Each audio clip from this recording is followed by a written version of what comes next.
बिहार के भागलपुर निवासी कोचिंग छात्र के आत्महत्या मामले में पिता ने प्रशासन से पूरे मामले की जांच की मांग की है। पिता एमबीएस अस्पताल के पोस्टमार्टम रूम में बेटे का शव देखकर फूट फूट कर रोने लगे और इस दौरान पिता बेहोश हो गए। पुलिसकर्मी और परिजनों ने उन्हें तसल्ली दी। पिता ने मीडिया से बातचीत में कहा है कि उनका बेटा आत्महत्या नहीं कर सकता। बेटे ने बातचीत में कभी किसी परेशानी का जिक्र नहीं किया, ना ही मेरा बेटा अवसाद में था। बेटे ने मर्जी से कोटा में प्रतियोगी परीक्षा की तैयारी के लिए पहुंचा था। परिवार की ओर से कभी कोई दबाव नहीं दिया गया था। वहीं सुसाइड नोट पर भी पिता ने कहा कि अभिषेक पढ़ाई में अच्छा कर रहा था, अचानक क्या हुआ ऐसा कि हमारा बेटा हमसे दूर चला गया। पिता ने कहा कि बेटे का मोबाइल फॉर्मेट किया हुआ है, मोबाइल में सिम भी नहीं है। उन्होंने जिला प्रशासन से निष्पक्ष जांच की मांग की है। वहीं कोटा पुलिस ने शव का पोस्टमार्टम कराकर परिजनों को सौंप दिया है।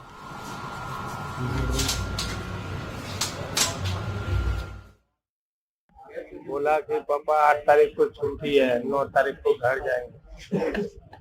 टिकट बना हुआ था। फिर भाई से बात किया, क्या बोला, भाई से क्या बोला हमने, हमसे इतने बोला कि भाई पापा टिकट बना हुआ है, 9 तारीख को घर जा रहे हैं। हम पूछे कोई दिक्कत भी है, बोला कोई दिक्कत नहीं है, पैसा वैसा भी था उसके पास। नहीं बोला मेरा बच्चा हत्या नहीं कर सकता है। आत्महत्या नहीं कर सकता? नहीं कर सकता है। क्या मांगे आपकी? मांग है जांच टीम प्रशासन से, मेरा मांग है कि जो सही जांच किया जाए। और इसी खबर पर ज्यादा जानकारी देंगे संवाददाता शाकिर अली हमारे साथ कोटा से लाइव जुड़ रहे हैं। शाकिर, इस पूरे मामले को लेकर परिजन उदास हैं, पिता बिलख कर रो रहे हैं और ये कह रहे हैं कि मेरा बेटा ऐसा नहीं कर सकता है। सुसाइड नोट पर भी उन्होंने कहा कि मेरा बेटा पढ़ाई में अच्छा था। लेकिन सवाल अब ये उठ रहे हैं कि बेटे का मोबाइल क्यों फॉर्मेट किया गया। अब इसको लेकर प्रशासन पर भी गंभीर सवाल खड़े हो रहे हैं। इस पूरे मामले में अब तक क्या कुछ कार्रवाई आगे तक हुई है? जी बिल्कुल, देखिए पुलिस की टीम जो है इस पूरे मामले की जांच कर रही है। जिस तरह से उसका मोबाइल फॉर्मेट हुआ मिला है और पिता ने जो है बातचीत में ये भी कहा है कि उसमें सिम भी नहीं है, तो पिता को अंदेशा है कि कहीं कोई और साजिश तो नहीं, या किसी मौत की वजह कोई और तो नहीं, कोई किसी तरह का अन्य दबाव तो उस पर नहीं बनाया गया जो उसने इस तरह का आत्मघाती कदम उठाया।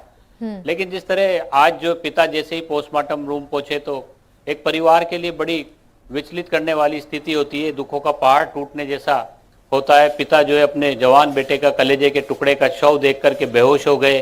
काफी देर तक उनको संभाला लोगों ने और पुलिसकर्मियों ने जो उनको संभाला, उसके बाद उनको हिम्मत दिलाई। फिलहाल जो है पुलिस ने शव का पोस्टमार्टम करवाकर शव परिजनों को सौंप दिया है। सुसाइड नोट वाले मामले में भी पिता ने कहा है कि बेटा उनका जो है पढ़ाई में अच्छा था, उससे जब भी बातचीत होती थी तो उसने कभी नहीं कहा कि उसे कोई परेशानी है। लेकिन उसने ऐसा अचानक से ऐसा कदम क्यों उठाया, इस बात का उन्हें अंदेशा है और वो उन्होंने जांच की मांग की है। अब जिला प्रशासन इस पूरे मामले में जांच कर रहा है, क्योंकि पुलिस की एक टीम जो है डीवाईएसपी लेवल के अधिकारी जो हैं वो इस मामले में जांच कर रहे हैं। मोबाइल फॉर्मेट क्यों मिला, ये तमाम चीज़ें अब जांच का पहलू है। लेकिन फिलहाल अगर हम बात करें तो कोटा से एक और स्टूडेंट की जो है दुखद खबर ये है कि सुसाइड हो गया है और इस साल ये 5वां मामला है। अभिषेक जो कि बिहार के भागलपुर का रहने वाला था और कल जो है उसने जो शुरू पुलिस के अनुसार जो जानकारी मिली है उसके मुताबिक सेल्फास की गोलियां खाकर जो है आत्महत्या कर ली। परिवार पर दुखों का पहाड़ टूट पड़ा। परिजन जो है अब शव लेकर के रवाना हुए हैं। लेकिन परिवार ने जो है, पिता ने खास तौर से जो है जांच की मांग की है। अब पुलिस किस तरह की जांच कर पाती है, क्या इसमें खुलासे होते हैं, ये देखने वाली बात होगी। लेकिन कोचिंग स्टूडेंट के सुसाइड के मामले जो है वो थमने का नाम नहीं ले रहे हैं। पिछले साल जो है 26 इस तरह के मामले सामने आए थे और उसके बाद केंद्र सरकार ने गाइडलाइन भी जारी की है।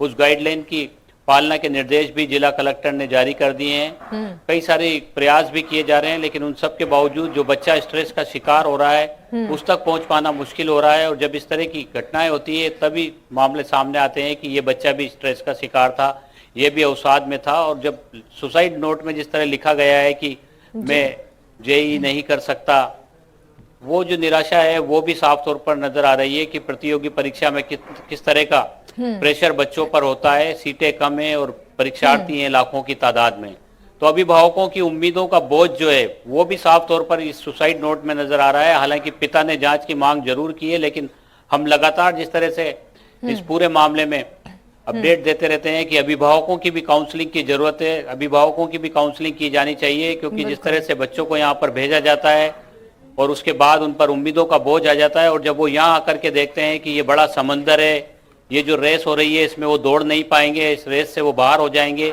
यही अंदेशा उनको जो है आत्मघाती कदम उठाने पर मजबूर कर देता है। जी बिल्कुल ठीक है शाकिर, आपका बहुत बहुत शुक्रिया इन तमाम जानकारियों के लिए।